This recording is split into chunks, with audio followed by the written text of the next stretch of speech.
Um acidente fatal no Brasil deixa um bairro em chamas. Parecia que uma bomba tinha explodido. Os dados da caixa preta são confusos. Olha só o motor número 2. A potência está em toda parte. Eu estava perplexo, porque aquilo não era para acontecer. Para esclarecer o acidente do voo TAM 402, investigadores vão tentar algo diferente. Vamos ver o que temos.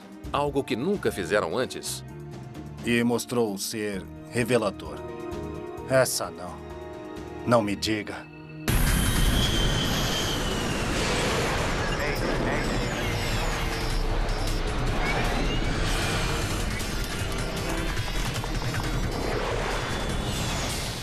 Acidentes aéreos. Esta é uma história real baseada em relatórios oficiais e relatos de testemunhas.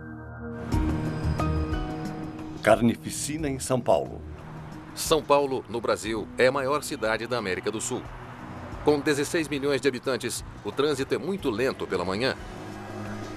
O trânsito nos céus também é intenso. Os bairros residenciais ficam muito próximos do aeroporto de Congonhas, um dos aeroportos mais movimentados do Brasil. Jorge da Silva e família moram bem perto do terminal do aeroporto. Minha família sempre morou nesse bairro, né? Nós todos. Mesmo após ficarmos adultos, casarmos, fomos saindo da casa dos pais, mas fomos comprando casas nas imediações.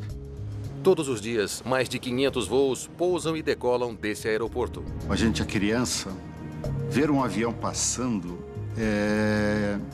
traz uma coisa de liberdade, vontade de voar. Então, ver aquela máquina voando é uma coisa fantástica. 31 de outubro de 1996. Hoje, 89 passageiros se preparam para um voo rápido de São Paulo ao Rio de Janeiro. Eles voam pela companhia aérea TAM.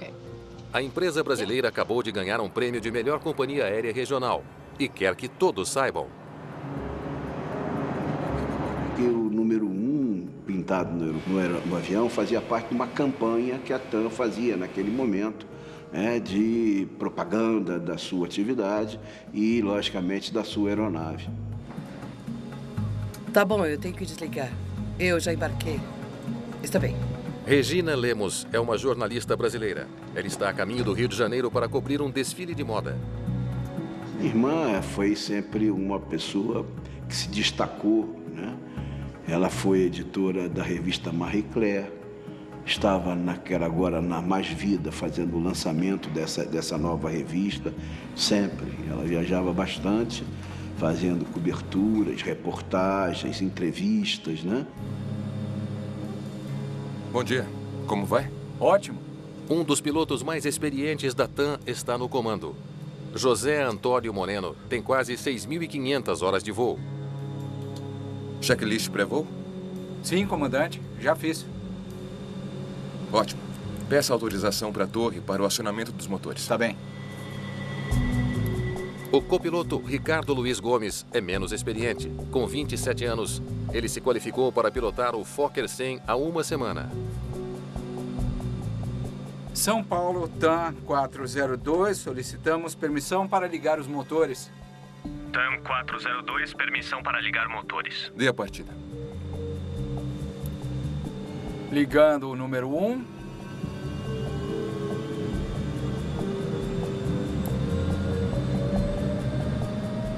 Ligando o número 2. O jato de voo regional é equipado com 2 motores Rolls-Royce. Tá bom, eu já vou desligar. Ronaldo Jenkins não é só irmão de Regina. Ele também é perito em aviação. Bom, é um voo curto, né? Mais ou menos 35, normalmente daqui de São Paulo para o Rio. E você tem praticamente 5 voos por hora. Quer dizer, então é um trecho muito movimentado. TAM 402, permissão para decolar, pista 17 direita. Muito bem, vamos lá. Potência de decolagem. São 8h26 da manhã. O voo 402 está em curso. Conforme percorremos a pista, aceleramos a aeronave até um ponto que chamamos de V1. Essa é uma velocidade de decisão em que a tripulação do voo toma a decisão de rejeitar a decolagem, ou seja, de abortar a decolagem ou continuar com o que resta da pista. Conforme acelera pela pista, a tripulação recebe um aviso. Ei, o que é isso? Acionou? Você viu? O autothrottle acionou. Um único aviso sonoro não tem qualquer consequência durante a operação de decolagem. A essa altura, não seria o suficiente para abortarem a decolagem.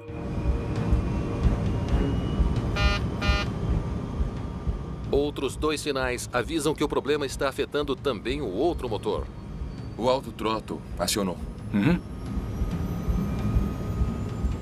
A aceleração manual.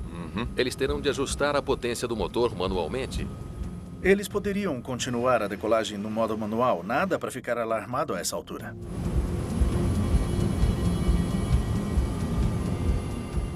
V1, girar.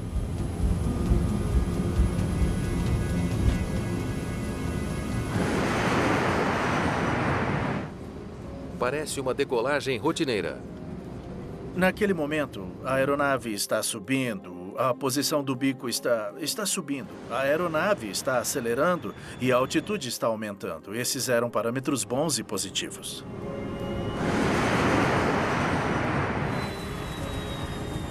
Não. E então, a menos de 150 metros no ar, o avião inclina perigosamente para a direita. O comandante precisa equilibrar o avião rapidamente. O momento não poderia ter sido pior. A energia da aeronave está se dissipando, a velocidade do ar a uma taxa de 1 metro por segundo. Velocidade é vida. Então, determinar o defeito é extremamente importante em se tratando do tempo.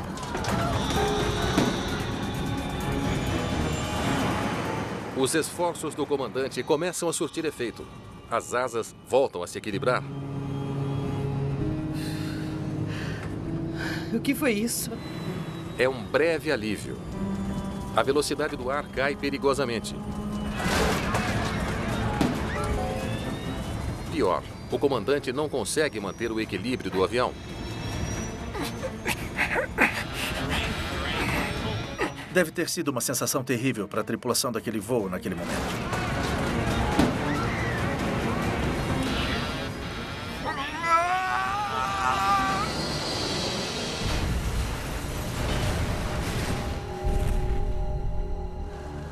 Apenas 25 segundos após a decolagem, o voo 402 atinge o solo. De repente, o bairro do Jabaquara está em ruínas. Um avião de passageiros caiu do céu. Casas estão destruídas. Ruas estão em chamas. Equipes de emergência chegam rápido, mas há pouca esperança de que alguma das 95 pessoas a bordo tenha sobrevivido. Calcula-se também que haja muitas vítimas no solo. A notícia do acidente terrível se espalha rapidamente. Meu irmão falou via telefone: um avião caiu sobre sua casa, venha correndo para cá. Jorge da Silva volta correndo para casa sem saber o que esperar.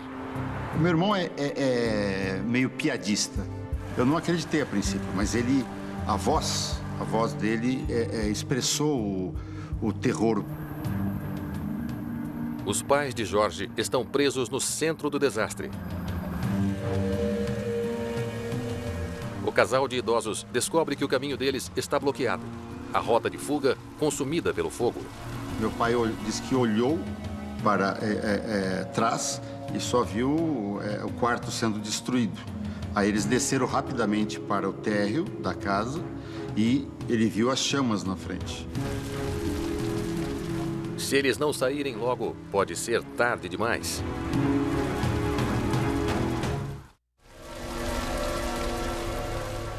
Jorge da Silva chega em casa e vê uma cena de destruição. O bairro está em chamas e ele não sabe se os pais estão vivos ou mortos. Meus pais! Você os viu? Parecia que havia acontecido um bombardeio. Eram chamas altas, muita fumaça e pedaços de metal retorcido. Então era uma visão terrível. É coisa que eu só havia visto em TV, em cenários de guerra. O combustível do avião acendeu um inferno. Ainda havia como um rio de fogo. No meio da rua existia aquela chama, isso fez com que queimassem alguns carros que estavam estacionados ali. É difícil compreender que você está ali e que aquilo é real, que está acontecendo de fato. Os Silva escapam por milagre pelos fundos da casa. Mais tarde, eles se reúnem com a família. Eu estou bem. Foi um momento muito emocionante, é difícil descrever assim. Em pouco tempo eu fui da sensação de tê-los perdido, de que eles morressem, tivessem morrido, e encontrá-los. Aquilo ali foi um renascimento, foi uma coisa fantástica. Outros não tiveram tanta sorte. Muitos vizinhos de Jorge estão feridos. 4 deles mortos. O acidente também matou todas as 95 pessoas que estavam a bordo do avião.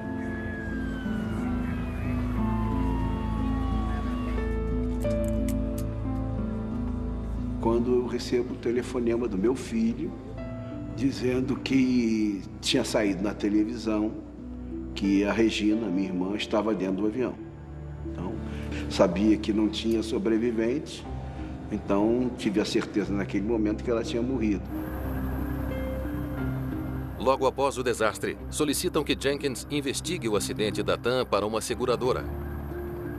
A morte da irmã torna isso impossível. Tive que entrar em contato com a resseguradora dizendo que eu não poderia desenvolver o trabalho, tendo em vista que eu tinha um envolvimento emocional com o caso. Em todo o Brasil, o acidente terrível começa a se tornar conhecido. É o pior acidente aéreo na história de São Paulo. Essa tragédia ela foi um fato marcante na história do Brasil.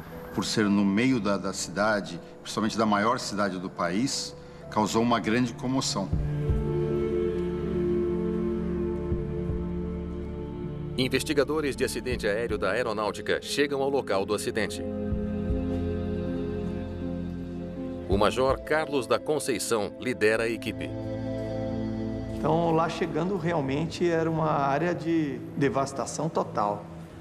E saiu levando tudo que tinha pela frente, casas, carros e tudo mais. E isso era uma área como se tivesse uma guerra ali. Logo ele percebe que o acidente poderia ter sido mais devastador. Pelo menos as crianças já estavam na escola. O voo 402 caiu a menos de 100 metros de uma escola de ensino fundamental, onde 800 alunos estudavam no turno da manhã. Assim, realmente foi uma surpresa ter tão poucas... a rua estar vazia, tão poucas vítimas. Por alguma razão inexplicável, naquele momento, poucas pessoas caminhavam por aquela rua. Fiquem à vontade. Não queremos perder nada. Recuperar todos os destroços será um processo demorado, mas para os investigadores é um passo importante. Inicialmente é você localizar as peças do avião, as partes do avião. Os 2 motores, trem de pouso, asa direita, asa esquerda, a parte da empenagem da aeronave, que o avião estava realmente completo ali.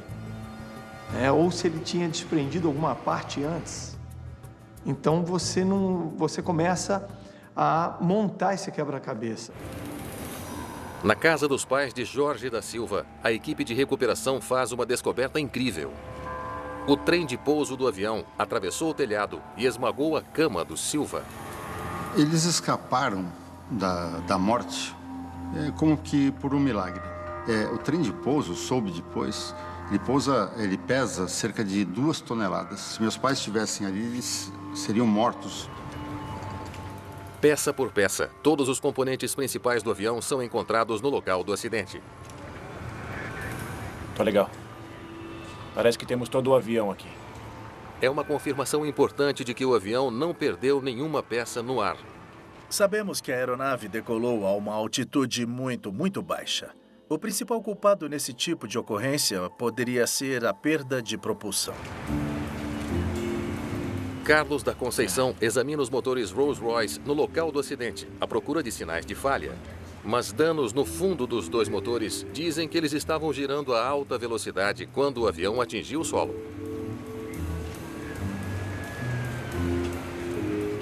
Queimando e girando. Esses motores estavam ótimos.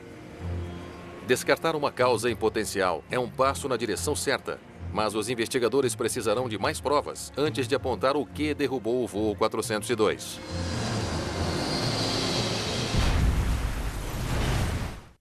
Então me explica, nós vamos até aquele ponto ali? Pode manter as pessoas longe, por favor? Espectadores se aglomeram no local do acidente em São Paulo, onde 99 pessoas perderam a vida. A cidade declarou 3 dias de luto. O presidente do Brasil promete uma revisão de segurança em todos os aeroportos da cidade. A pressão por respostas é intensa. Foi a primeira vez que eu investiguei um acidente desse tipo. E realmente é muito difícil. Muito bem, então ele estava inclinando para a direita e desse jeito. Testemunhas dizem aos investigadores que o avião estava inclinando acentuadamente para a direita pouco antes do acidente. Sempre que se tem declarações de testemunhas que descrevem a aeronave inclinando ou balançando ou qualquer observação de movimento na superfície de controle de voo, isso aguça o interesse do investigador. Escombros espalhados no local do acidente no Jabaquara confirmam as declarações da testemunha. A asa direita ficou cravada em um prédio esse primeiro impacto. Essa aeronave bateu numa situação nesse sentido, né? Basicamente na faca. Uma inclinação acentuada para a direita teria feito as asas perderem força de sustentação e colocado o avião em um mergulho. Mas por que o avião faria uma inclinação tão acentuada?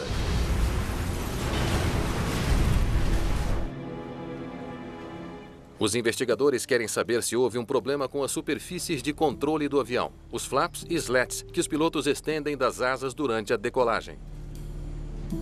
Se a tripulação não ajustou os flaps corretamente, isso pode explicar a trajetória fatal do voo 402. Sabemos que uma falha em posicionar os flaps ou configurar a aeronave de acordo para a decolagem provocaram muitos acidentes. Eles focam no mecanismo que movimenta os flaps para dentro e para fora. Medições precisas devem dizer se a tripulação da TAM cometeu um erro fatal. O que eles descobrem descarta essa possibilidade. 8 graus é onde deveria estar. O avião foi ajustado adequadamente para a decolagem. Muito bem, anote aí. 8 graus. Isso não está nos ajudando. Os investigadores terão de procurar em outra parte.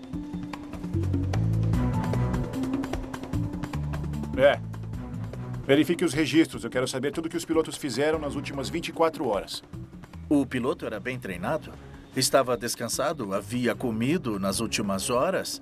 Tudo o que faz funcionar a interação homem-máquina. Queremos descobrir o que entrou nessa máquina antes do acidente. Registros perfeitos. Uma revisão ampla dos registros da tripulação não revela nenhum alerta. A tripulação estava bem descansada e qualificada para pilotar o avião. Um bom investigador pegará cada pedaço de evidência que conseguir reunir e fará um quebra-cabeça. E juntará as peças desse quebra-cabeça para se encaixar ao cenário em vez de tentar fazer o cenário se encaixar na falha. Os investigadores esperam que as caixas pretas preencham algumas peças que faltam. Isso está em bom estado. O gravador de voz da cabine parece promissor, mas o gravador de dados de voo que registra as operações dos sistemas da aeronave está muito queimado. Tomara que não esteja tão ruim quanto parece. Não estava com aquela cor laranja que é característico das caixas pretas. Ele estava completamente numa cor cinza porque ele sofreu ação do fogo. Era uma preocupação se as informações ali contidas estavam preservadas ou não. Vamos, tenho que mandá-las para os Estados Unidos. O Brasil não tem um laboratório equipado para analisar o gravador danificado. Então é preciso enviá-lo a outro lugar. era um gravador de voo fabricado nos Estados Unidos. Então, era lógico trazer o gravador aos Estados Unidos para análises. Dennis Grossi logo é recrutado para a equipe. Ele é investigador da Agência Nacional Americana de Segurança nos Transportes. Obrigado pela ajuda no caso. Imagine. Valeu. É um prazer ajudar. Ele também é um dos principais especialistas do mundo em gravadores de voo. Vamos ver se vai funcionar como deveria. Mas com esse gravador, ele enfrenta um novo desafio. É um dispositivo digital. E em 1996, a tecnologia digital não era muito comum. Tínhamos uma vasta experiência com gravadores de fita, mas não tínhamos experiência com gravadores digitais. Além de estar bastante danificado pelo fogo, então achamos prudente levar ao fabricante para usar a habilidade que só o fabricante tem para abrir e acessar a memória do dispositivo.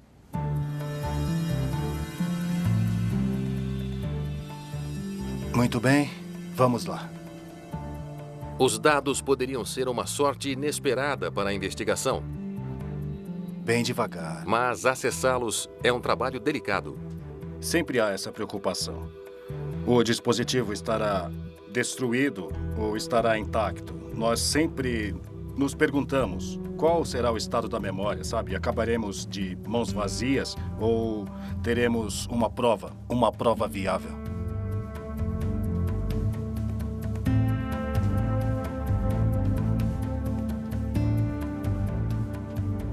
Parece promissor.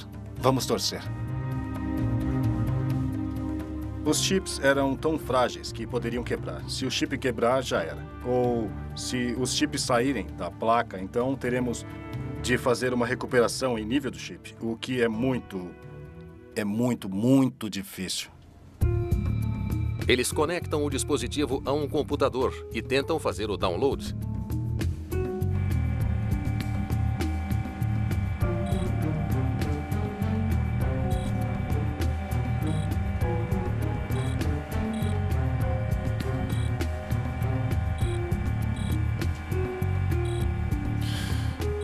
Isso sempre demora tanto assim.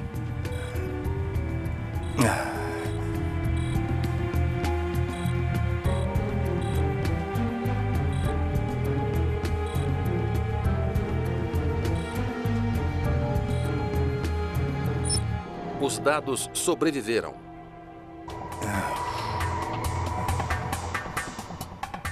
Nunca duvidei disso. A proteção ao incêndio e a proteção a impactos funcionaram. Estávamos muito felizes àquela altura. O Brasil todo quer saber por que o voo 402 caiu. Em algum lugar dos dados carregados, os investigadores poderão achar a resposta. Passaram-se 3 dias desde a queda do voo 402 da TAM na decolagem. Agora, com a ajuda dos dados da Caixa Preta, logo os investigadores poderão saber o motivo.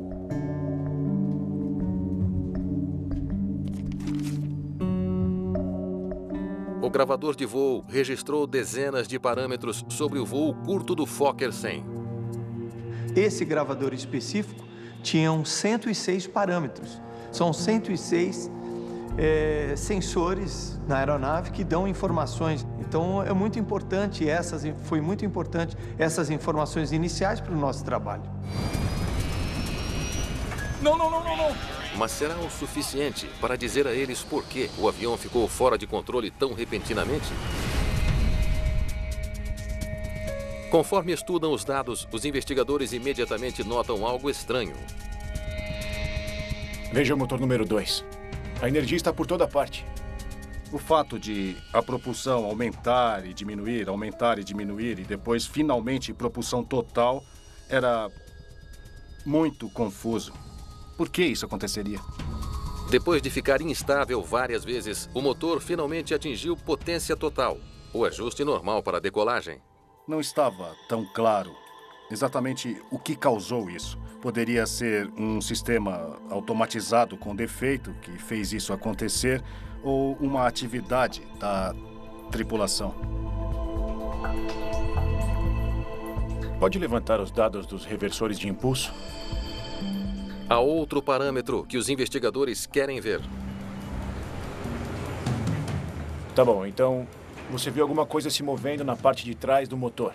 Uma testemunha contou aos investigadores que viu um dos reversores de empuxo do avião funcionar pouco antes do acidente. Reversores de empuxo são como conchas que se abrem no pouso para redirecionar o fluxo da exaustão do motor, empurrando-o para frente e ajudando o avião a desacelerar. Os pilotos nunca os usam no ar.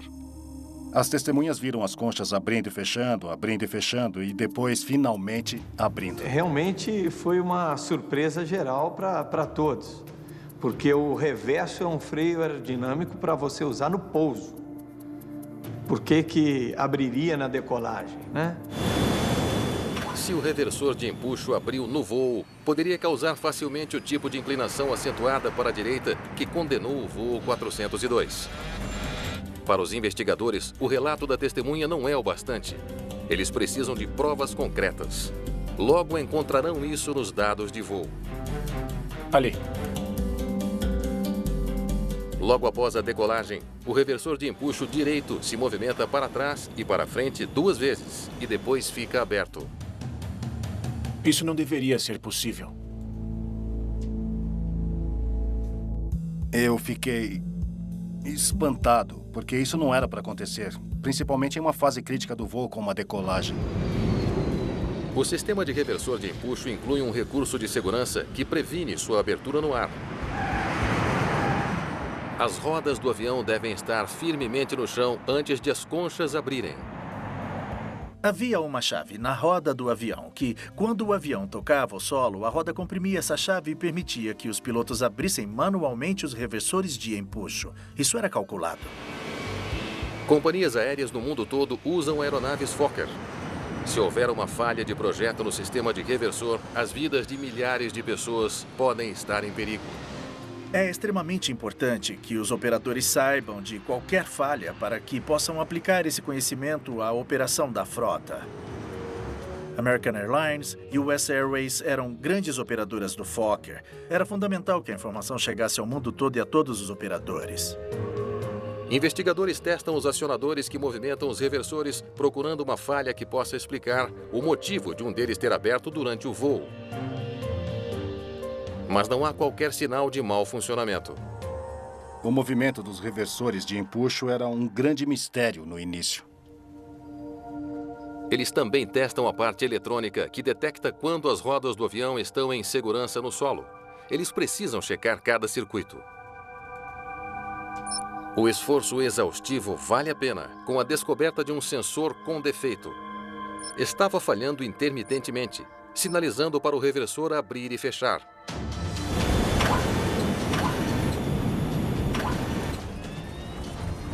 O resultado foi o caos na cabine.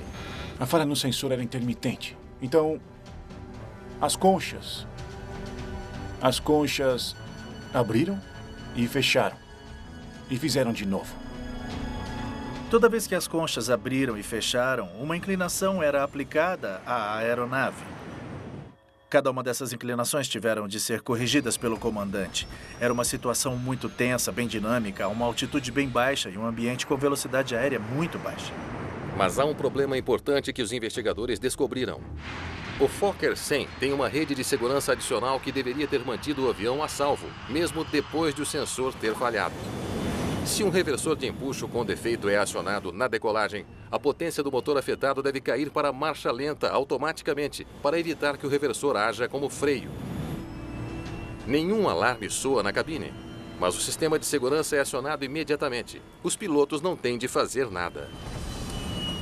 Se houver um acionamento involuntário do reversor de empuxo, o sistema diminui automaticamente o nível de empuxo para marcha lenta e então, sem qualquer envolvimento da tripulação de voo. O Fokker 100 tem potência suficiente para decolar com segurança com apenas um motor. A pergunta permanece: por que o voo 402 não se afastou de Congonhas em segurança?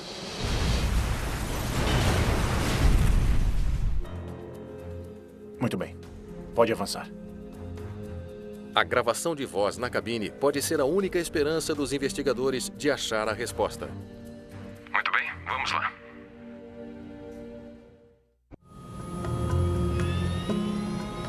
Empuxo de decolagem. para a decolagem. Os investigadores ouvem atentamente os sons capturados na cabine do voo 402. No momento que nós iniciamos a escuta dessa fita, estava tudo aparentemente normal durante o início dessa decolagem. Os equipamentos, os pilotos, tudo dentro da normalidade. Ei, sabe o que é isso? E então, 4 segundos depois, a tripulação recebe um aviso. Acionou, você viu? O autothrottle acionou. É uma falha pequena, não deve ser importante. O comandante Moreno, ele fala calmamente para o copiloto, porque ele sabia que era um piloto novo no equipamento. Aí ele fala calmamente para o copiloto, o autothrottle está fora. Ele continua na decolagem. Por que ele fala calmamente e não toma nenhuma atitude? Porque a saída do canal de autothrottle era item que não impedia a decolagem. Conforme o avião acelera na pista, os pilotos parecem perfeitamente no controle. Girar.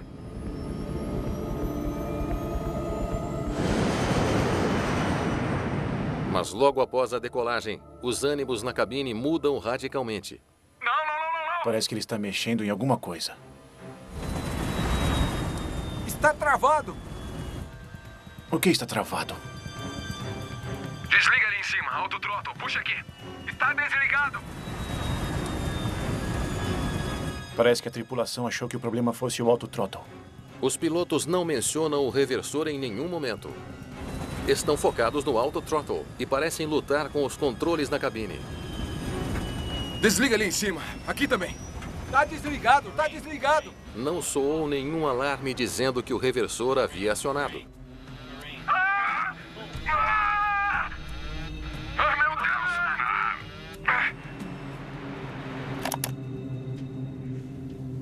TAM 402, falha no autothrottle, tripulação confusa. Eles não tinham ideia do que estava acontecendo. Fica claro aos investigadores que a tripulação estava confusa, mas eles ainda não sabem o que a tripulação estava fazendo naqueles últimos segundos decisivos.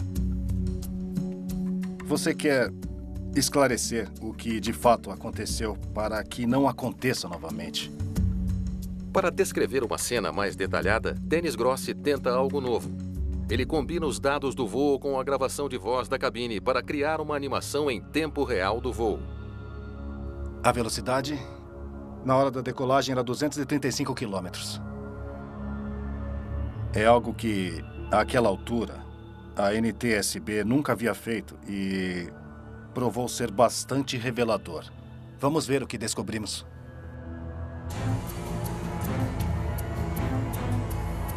Você tem como avaliar segundo a segundo o que aconteceu nesse acidente. Que nos ajuda muito, é a reprodução real do que aconteceu. A nova animação revela um detalhe estarrecedor sobre como a tripulação reagiu quando o reversor acionou. Não! Está travado! Pare. Ele deve estar reagindo ao movimento do manete. Não! O automático movimentou para a marcha lenta como deveria fazer. A perda repentina de empuxo no motor direito indica que o sistema de segurança respondeu corretamente quando o reversor acionou. Desliga ali em cima, o autothrottle. Puxa aqui. Está desligado. Mas os pilotos interpretam erroneamente o movimento do manete. Essa não. Não me diga. Eles pensam que é uma falha, que o autothrottle com defeito está cortando a potência do motor. De forma trágica, eles tentam interferir no sistema. Acho que o copiloto está colocando de propósito o motor de volta à potência total. Eles, na verdade, acabaram com o reversor de empuxo totalmente aberto e com potência total no motor, onde os reversores de empuxo estavam abertos. Desliga ali em cima. Aqui também. Tá desligado! Com um motor com propulsão total e outro em reverso total, o avião rapidamente inclina de forma acentuada em um mergulho fatal. Não! Meu Deus! Retornando o motor de volta em potência total. Não tiveram mais chance. A animação ajuda a revelar que as ações da tripulação tiveram um papel trágico no acidente do voo TAM 402. Mas isso levanta questões novas também. Por que a tripulação ficou tão confusa com um sistema automático projetado para ajudar a salvar o avião deles? Ainda falta uma peça do quebra-cabeça. E veio um pensamento. Por quê? Como isso aconteceu? Como a tripulação não entendeu o que estava acontecendo com eles?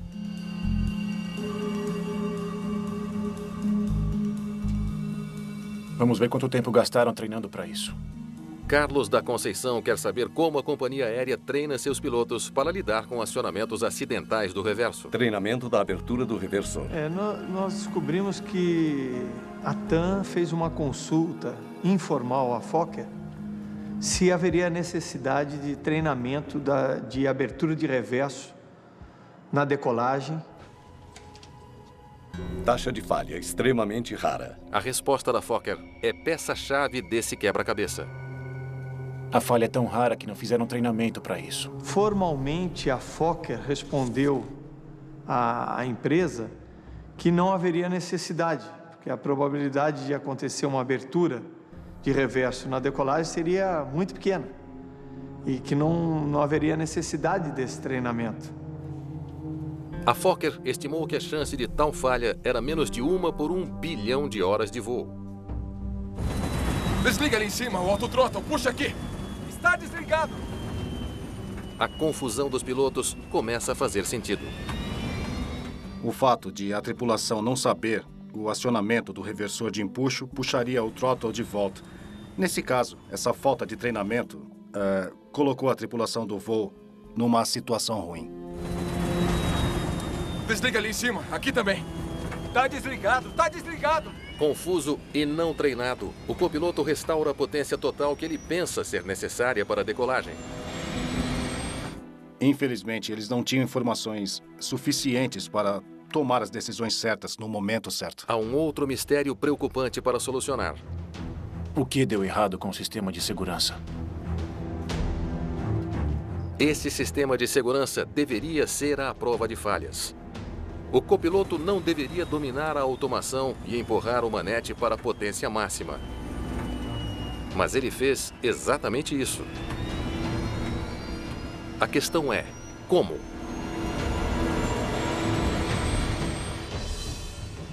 Os manetes estão aqui. Os investigadores identificam os componentes do sistema de segurança, incluindo o cabo que puxa o manete de volta durante um acionamento acidental. Ele vai do manete até o reversor.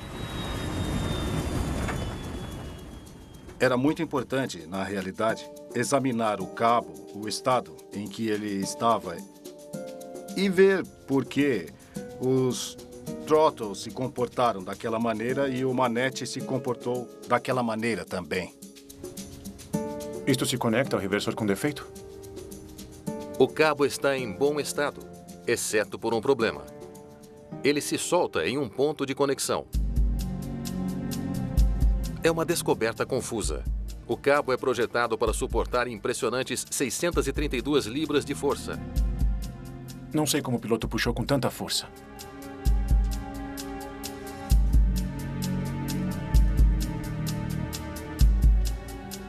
Vamos fazer um teste. Eu quero tentar uma coisa. Os investigadores decidem testar um cabo idêntico.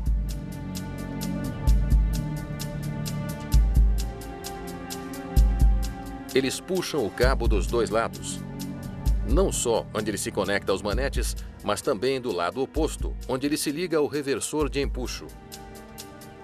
Logo vão descobrir exatamente a força real do sistema de cabo. O sistema de cabo de segurança do Fokker 100 se estica conforme é puxado cada vez com mais força.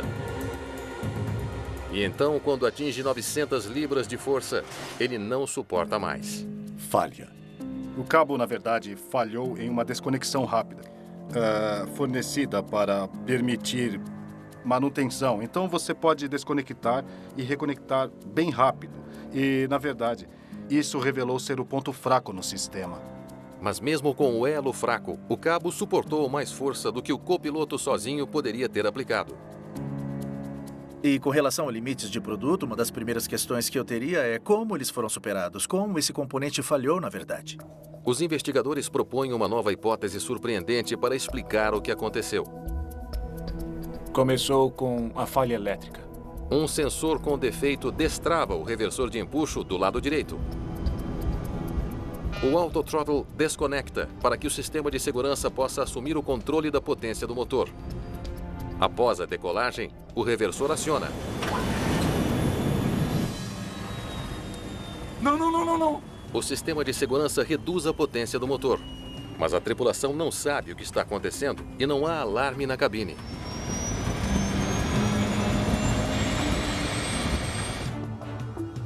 Desliga ali em cima. Tá desligado, tá desligado. Meu Deus.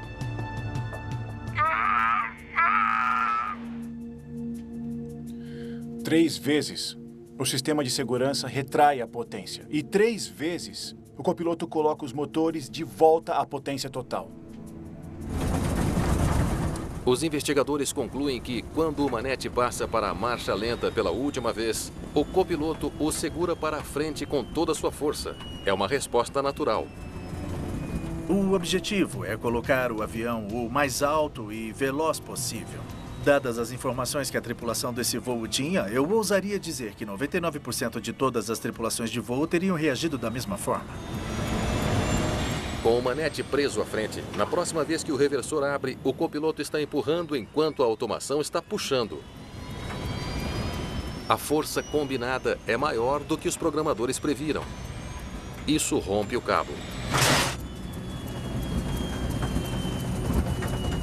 As conchas do reversor de empuxo estavam completamente acionadas e com o empuxo total em um dos motores em reverso e o empuxo total no outro motor em propulsão. O avião inclina violentamente para a direita. O comandante luta para estabilizar o avião, mas seus anos de experiência não bastam. No momento que arrebenta o teleflex cable, era irreversível o acidente.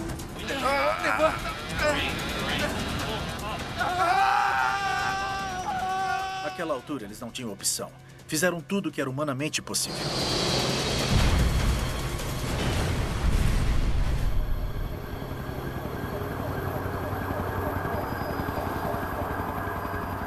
Os investigadores concluem que o acidente foi causado por uma combinação rara de falhas, todas contribuindo para um acidente que deveria ter sido impossível. Primeira coisa de ensinamento que veio dessa investigação, não existe nada isento de falha. A gente tem que sempre estabelecer parâmetros, dar conhecimento, fazer treinamento no sentido de você poder administrar determinados tipos de problema que eles, embora sejam remotos, mas eles podem acontecer. Após o acidente, a companhia aérea TAM acrescentou um novo treinamento para ensinar aos pilotos como responder se um reversor for acionado durante a decolagem. A Fokker aperfeiçoou o sistema de reversor de empuxo. Ela também modificou o alarme da cabine.